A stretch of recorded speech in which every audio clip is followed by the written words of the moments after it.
एक पिता की 7 बेटियां थी। कितनी? राजा था, एक राजा था और राजा की 7 बेटियां थी। 7 बेटियां अच्छी थी, समझदार थी, सुंदर थी। एक दिन राजा का दरबार लगा था।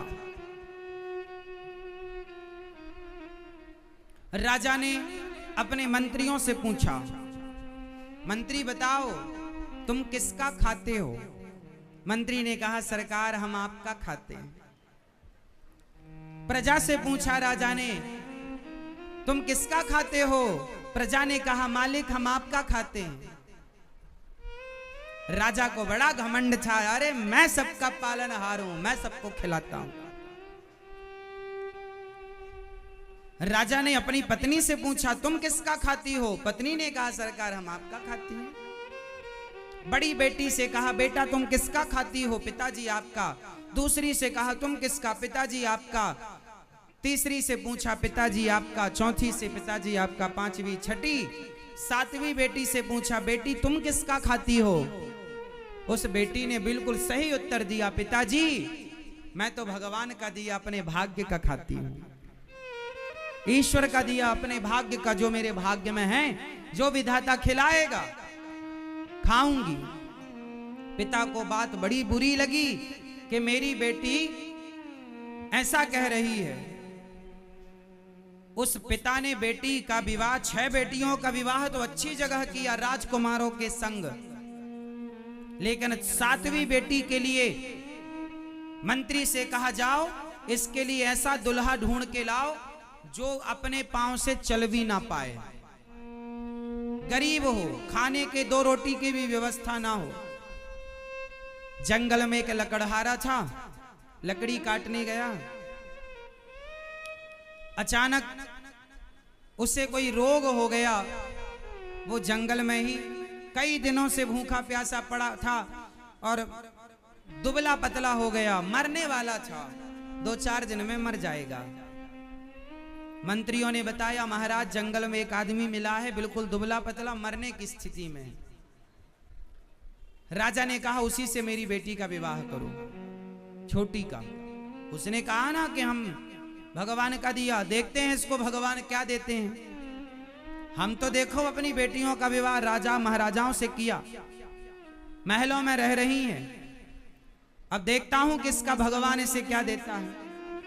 छोटी बेटी का विवाह उस पिता ने उस लकड़हारे से कर दिया जो मरने वाला था, बीमार था, कोई नहीं था, गरीब, अब लकड़ी काट के गुजारा करने वाला।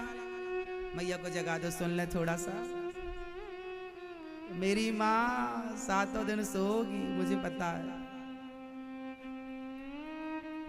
2-2 बजे तक पंचायत करती हो, 2 बजे तक, और दिन में सोती हो कथा में।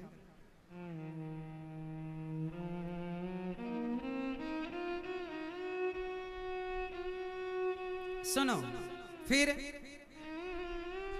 लड़की को लेके पिता जंगल गया, वहीं पे ले गया पंडित जी को, वहीं पे वो लड़का खड़ा भी नहीं हो पाया, उसी को उठा करके फेरे करवाए और उस राजा ने अपनी बेटी का विवाह किया और कन्यादान इत्यादि करके कुछ नहीं दिया, दहेज में कुछ नहीं दिया। एक बाप ने बेटी को बोले, तेरा भगवान देगा तुझे, तू कहती है कि हम अपने भाग्य का खाती हैं, देखता हूं तेरा भाग्य क्या है। एक पिता ने अपनी 7वीं बेटी को त्याग दिया, ये कहकर कि देखता हूं कि तेरा भगवान तुझे क्या देता है। लेकिन एक बात बताएं मेरी माँ, संसार भले आपको त्याग दे, लेकिन भगवान जब अपनाते हैं ना, तो दुनिया त्याग दे तो कोई फर्क नहीं पड़ता, गोविंद है ना अपनाने वाले। इसलिए परेशान ना हुआ करो कि अब हमारा कोई नहीं है। हैं जिनके नाच जगन्नाथ हों, वो कोई अनाथ नहीं हो सकता। सबके नाच, सबके नाच, नाचों के नाच जगन्नाथ, इसलिए उनके होते हुए कोई अनाथ। इसलिए वो लड़की, अब तो पिताजी चले गए, सारी फौज चली गई, जंगल में अब 2 लोग रह गए, एक लकड़हारा और एक राजा की 7वीं बेटी। दोनों पति पत्नी के रूप में हैं। उस स्त्री ने देखा, 7वीं बेटी ने देखा कि मेरा पति तो चल भी नहीं पाता। उसने पूछा अपने पति से, आपको क्या बीमारी है? उसने बताया कि मैं जंगल में आया, पता नहीं पेट में क्या हो गया, मैं चल भी नहीं पाया और पानी देने वाला भी कोई नहीं बचा। अब वो लड़की पत्नी धर्म निभा रही है। और देखिए, जीवन में स्ट्रगल करना पड़े, मेहनत करना पड़े तो करो। ये ना सोचो कि ये दिन क्यों आ गए, दिन तो आएंगे, अच्छे दिन आए तो बुरे दिन आएंगे। रोना नहीं है, घबराना नहीं है। अच्छे दिन आए हैं तो बुरे दिन भी आएंगे। दिन हमेशा बदलते हैं। पहले गर्मियों के दिन थे, अब बारिश के दिन आ गए। पहले सर्दियों के दिन थे, फिर गर्मियों के दिन। तो दिन तो मौसम भी बदलता है। बोलो हाँ, दिन तो ऋतुएं भी बदलती हैं, दिन तो मौसम भी बदलता है, प्रकृति नेचर भी दिन बदलती है। तो तुम्हारे और हमारे दिन नहीं बदलेंगे। सारा दिन सारा एक सा रहेगा क्या? सब दिन एक से होते हैं क्या? बोलो मेरी माँ। कभी तुम लड़कपन में बच्चे होते हो तो कभी तुम जवान होते हो, तुम्हारे दिन बदल गए। कभी तुम दौड़ते खेलते थे, थकते नहीं थे, अब 4 कदम चलते हो थक जाते हो। दिन बदल गए ना। समय एक सा ना रहेगा साहब, ना लड़कपन सदा रहेगा, ना जवानी सदा रहेगी, ना बुढ़ापा। बदल रहा है संसार, महसूस करो। परिवर्तनशील संसार को महसूस करो। बदल रहा, कभी होठों पे हंसी होती है तो कभी आंखों में आंसू होते हैं। यही बदलाव है। जो लोग कल तक साथ थे वो लोग आज खिलाफ हो गए। यही तो बदलाव है प्रकृति का। संसार में आए हो, इन सब से गुजरना पड़ेगा। हंस के गुजरो, रो के गुजरो। इसलिए हर स्थिति परिस्थिति में भगवान का स्मरण बनाए रखो। वो लड़की कल तक राजमहलों में रहा करती थी। भाई राजा के ठाट वाट तो अलग थे, मस्त खाना, मस्त पहनना, मस्त सब चीजें। अब वो लकड़हारे के संग है, सादे कपड़े में। पति बीमार है, करे तो करे क्या, खड़ा भी नहीं हो पा रहा है। तो शादी होते ही उसके कंधे पर वो सारी जिम्मेदारी आ गई जो एक स्त्री के कंधे पर तब जिम्मेदारी आती है जब पति मर जाए और बच्चे छोटे छोटे हों। जिस स्त्री का पति ना हो और बच्चे छोटे हों, उस स्त्री से पूछो कि जिम्मेदारी क्या होती है।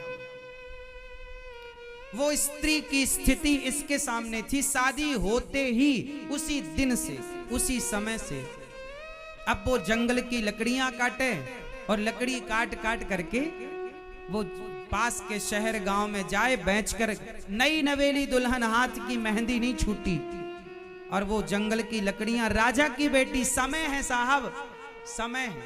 कल तक रानी थी, कल तक राजा की बेटी थी, राजकुमारी थी, अब लकड़हारा की पत्नी हो गई। समय क्या से क्या ना बना दे।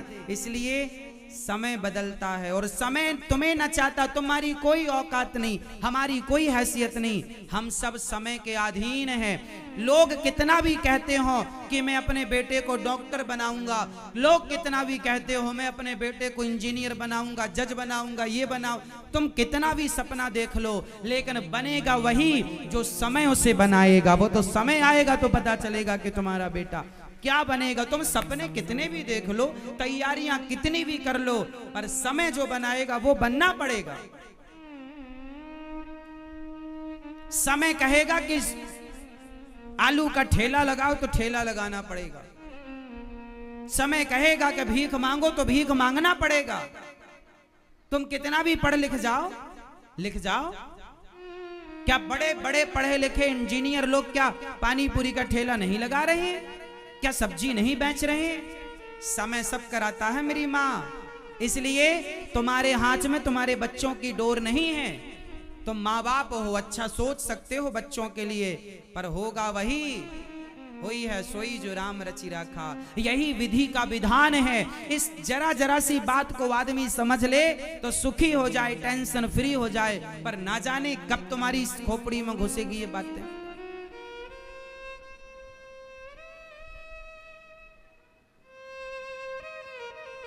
वो लड़की जंगल की लकड़ियां काट करके गांव शहर में बेचती, जो पैसा मिलता अपने पति के लिए वैद्य जी से दवाई लाती, पति को दवाई देती और थोड़ा दूध लाती, थोड़ा सा। अब वो जंगल में एक छोटी सी झोपड़ी बना के, चूल्हा बना के जंगल की लकड़ियों से थोड़ा माटी के बर्तन ले आई, थोड़ा चावल ले आई, दाल ले आई, आटा ले आई, बर्तन ले आई और बेचारी उसने जंगल में गृहस्थी स्टार्ट कर दी, है ना।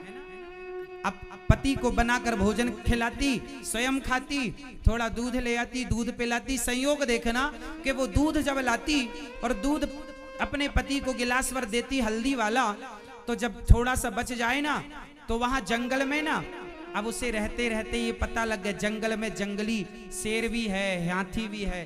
अब वो जानवरों के बीच में रहने लग गई, तो वो उसे उनसे घुलना मिलना हो गया, है ना।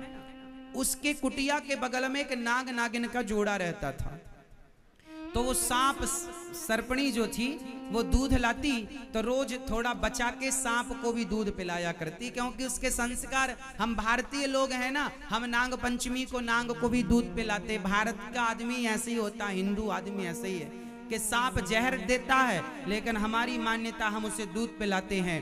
पूरी दुनिया ढूंढ लो साहब, ऐसी संस्कृति कहीं ना मिलेगी जो सांप को भी दूध पिलाने वाली संस्कृति हो, ये हिंदुओं की। जीव मात्र पर दया करने का संस्कार किसी के अंदर है तो पूरी मानव जाति में केवल हिंदुओं के अंदर यह संस्कार है, और किसी के अंदर हो तो मुझे बताना। सांप को दूध पिलाती, संयोग देखो धीरे धीरे उसका पति स्वस्थ होने लगा, धीरे धीरे उसका पति स्वस्थ होने लगा, ठीक होने लगा, खड़ा होने लगा, चलने लगा, वो जंगल की लकड़ी काटने लगा, बाजार जाने लगा, वहां से पैसे लाने लगा। इसने बड़े प्रेम से वो सांप सर्पणी को, नाग नागिन को दूध, तो ये रोज नियम बन गया पिलाना पिलाना।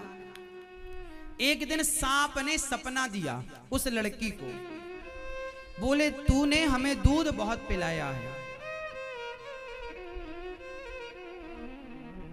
जहां हम लोग बैठते हैं यहां बहुत सारा खजाना गड़ा हुआ है। याद रखना, भाग्य में जो होता है वो मिलता है, चाहे तुम्हारा बाप तुम्हारी शादी किसी के साथ भी कर दे, लेकिन तुम्हारे भाग्य में जो है मिलेगा। भाग्य में होता है तो भाग कर आ जाता है, और नहीं होता तो आया हुआ भी भाग जाता है। वो लड़की को सपने में सांप ने कहा कि यहाँ पे हाथ डालना तुम्हें खजाना मिलेगा। नाग नागिन से उसकी दोस्ती हो गई थी, रहते रहते वो दूध पिलाती, रोज वो नाग नागिन उसे पहचानने लगे। उसने वहां खोदा, उसे सचमुच सोने का घड़ा मिला, उसके अंदर सोने के सिक्के मिले, खूब धनवान हो गई। उसने उस जंगल में नगर बसाया, अपने लिए महल बनवाया, वो रानी हो गई। देखते देखते उसका लकड़हारा पति राजा हो गया, प्रजा बसाई, बाजार लगवाया। जो उसे अब लड़की तो थी, वो राजा की बेटी तो थी, तो राजकाज आता था उसे, तो कैसे चलाना है। उसने सेना का संगठन किया, सेना बनाई, सेनापति बनाया, बढ़िया ठाट बाट चालू हो गया।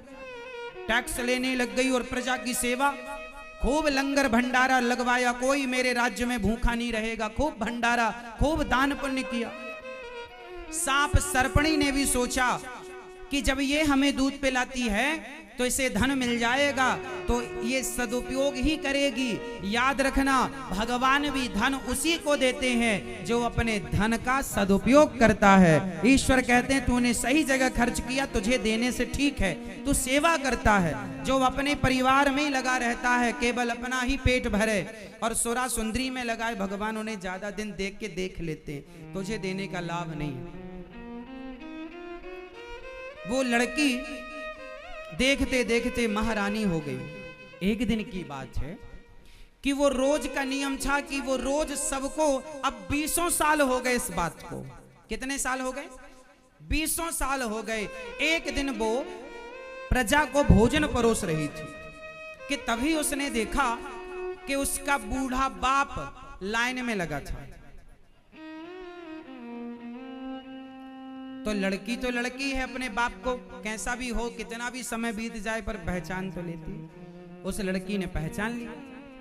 अच्छा, लाइन में केवल अकेला बाप नहीं था, उसकी 6 बहनें भी लगी थी। लड़की ने पहचान लिया, पिताजी आप। बाप नहीं पहचान पाया, आप कौन महारानी? पिताजी भूल गए, मैं आपकी बेटी साध्वी। लकड़हारे से ब्याह किया था आपने। आपने पूछा था किसका खाती हो, मैंने कहा था भगवान का दिया भाग्य का खाती हूँ। तो देखो ना, भगवान का दिया भाग्य का, जब भगवान पर विश्वास रखो ना पिताजी, तो वो सिर्फ उसका दिया हम नहीं, भगवान निमित्त बना के सबको खिलाते हैं। देखो आज आप भी खाने आए हैं, बताइए पर आपकी ये दुर्गति कैसे हुई कि आपको रोटी के लिए लाइन में लगना पड़ रहा? क्या हुआ?